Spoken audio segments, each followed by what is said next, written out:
5 seconds.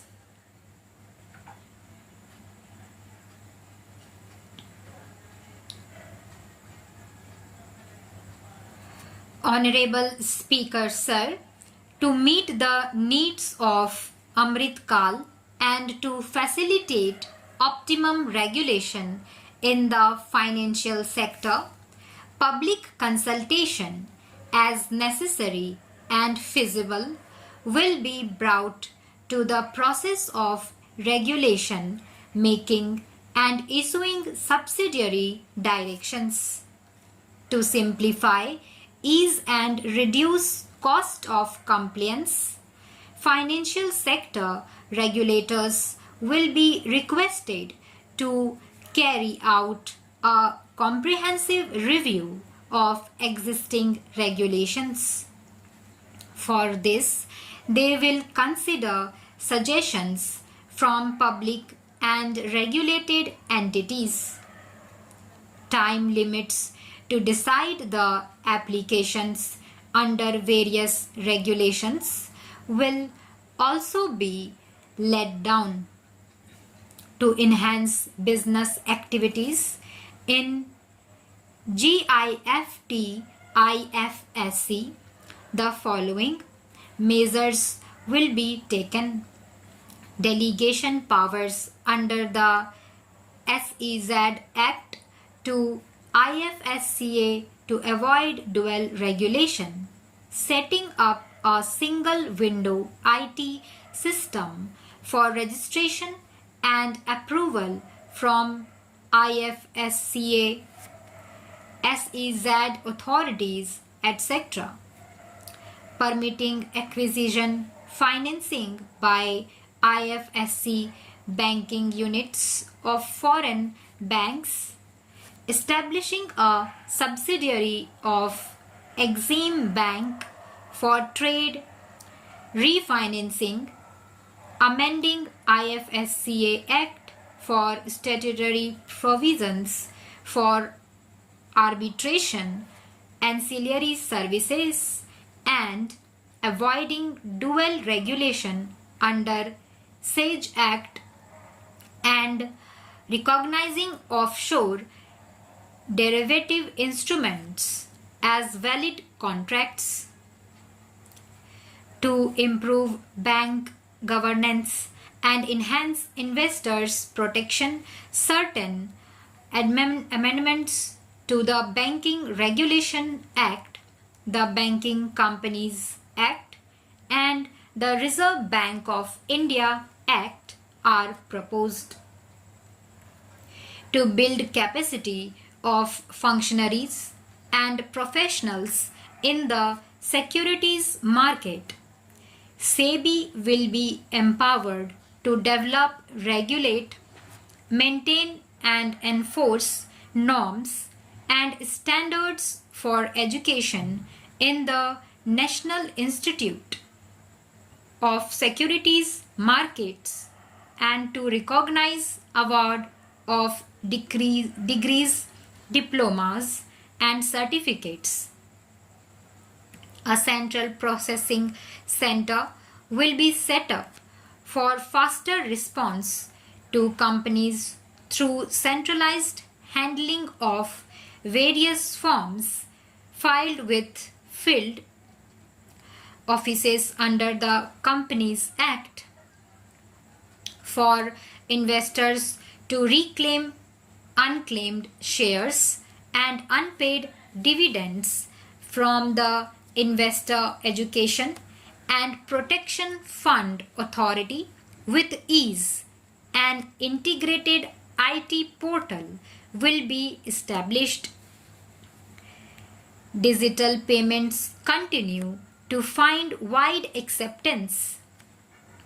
In 2022, they show increase of 76% in transactions and 91% in value. Physical support for this digital public infrastructure will continue in 2023-24.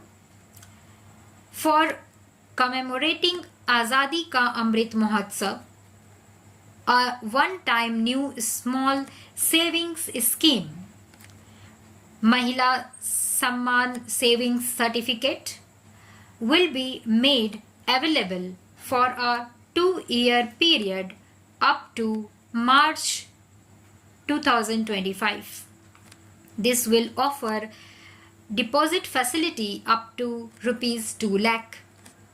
The maximum deposit limit for senior citizen savings scheme will be enhanced from rupees 15 lakh to rupees 30 lakh.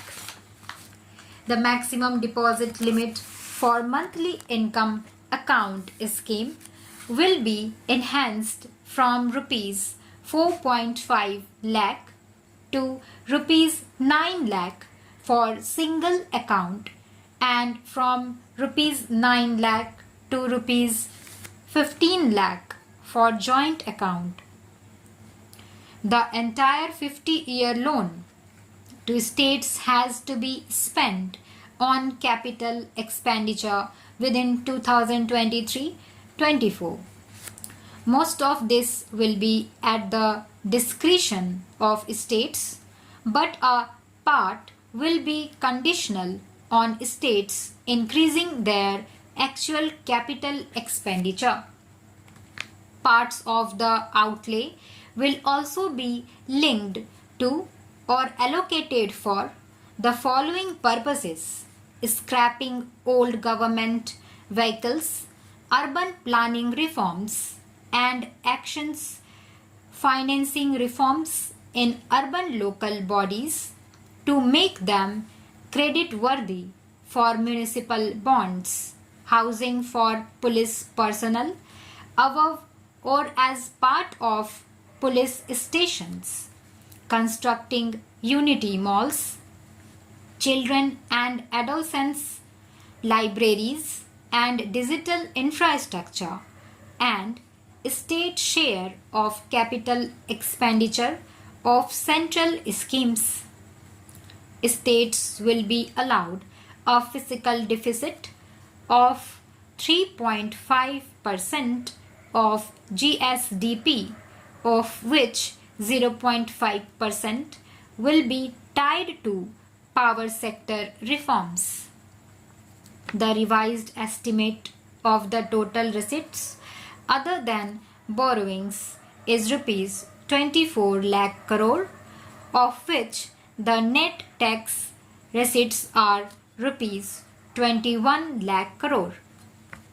The revised estimate of the total expenditure is rupees 42 lakh crore, of which the capital expenditure is about rupees 7.3 lakh crore. The revised estimate of the fiscal deficit is 6.4% of GDP, adhering to the budget estimate.